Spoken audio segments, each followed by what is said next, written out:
Halo, selamat pagi. Bagaimana kabar kalian? Saya berharap kalian baik-baik saja dan sehat selalu dimanapun kalian berada. Entah itu di rumah kalian maupun dimanapun kalian berada. Tetap jaga kesehatan ya. Dan satu lagi, tetap semangat.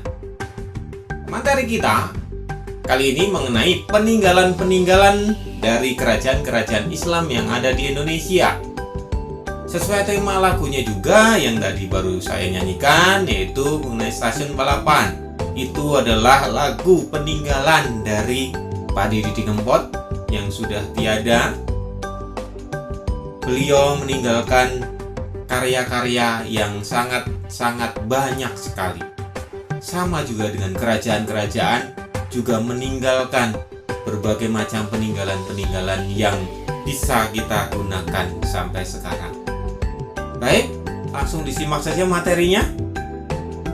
Cek langsung dan disimak dengan sebaik-baiknya dari awal sampai akhir. Peninggalan sejarah masa Islam di Indonesia. Masjid merupakan peninggalan masa Islam di Indonesia. Contohnya, Masjid Demak, Masjid Ampel Surabaya, dan Masjid Banten. Keraton berfungsi sebagai pusat pemerintahan dan tempat tinggal raja. Keraton yang termasuk peninggalan masa Islam antara lain Keraton Surakarta, Keraton Yogyakarta, Keraton Kanoman di Cirebon, dan Istana Maimun di Sumatera Utara. Makam kuno peninggalan masa Islam umumnya terdiri atas jirat atau kijing, nisan, dan cungkup. Jirat adalah bangunan yang terbuat dari batu atau tembok yang berbentuk persegi panjang. Nisan adalah tonggak pendek yang terbuat dari batu yang ditanam di atas gundukan tanah sebagai tanda kuburan. Cungkup adalah bangunan mirip rumah yang berada di atas jirat. Contoh makam yaitu makam Maulana Malik Ibrahim di Gresik dan makam Sultan Malik Al-Saleh di Pasai, Aceh. Kaligrafi adalah menulis indah dan disusun dalam aneka bentuk menarik dengan menggunakan huruf Arab. Dalam dunia Islam, kaligrafi terdiri atas petikan ayat-ayat suci Al-Quran.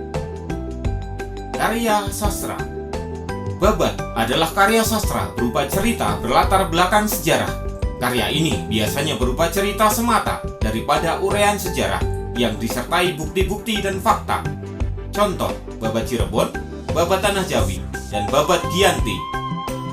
Hikayat adalah karya sastra berupa cerita atau dongeng yang dibuat sebagai pelipur lara atau pembangkit semangat.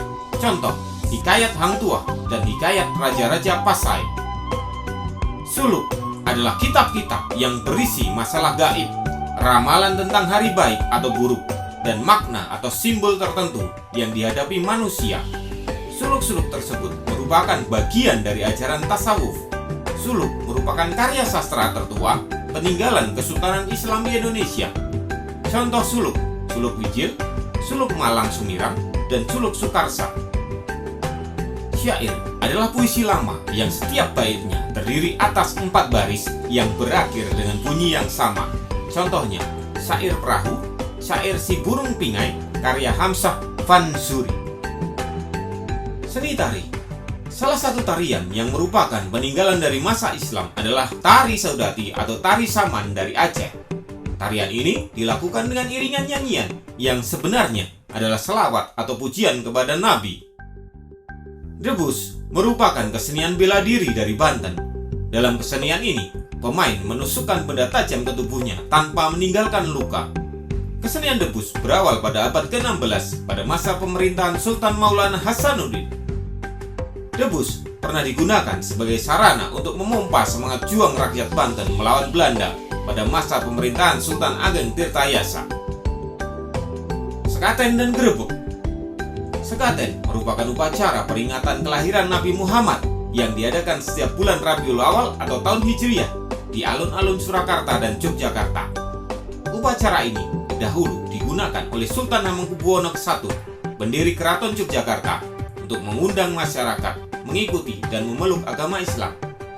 Pada perayaan Sekaten, 2 gamelan, yaitu gamelan Kiai Nagawilaga dan gamelan Kiai Guntur Madu, akan dimainkan secara bersamaan selama 7 hari berturut-turut.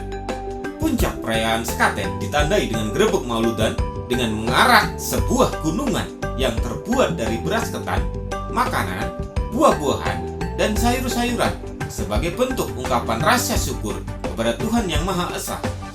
Perayaan Sekaten dan Grebek masih dilaksanakan hingga saat ini.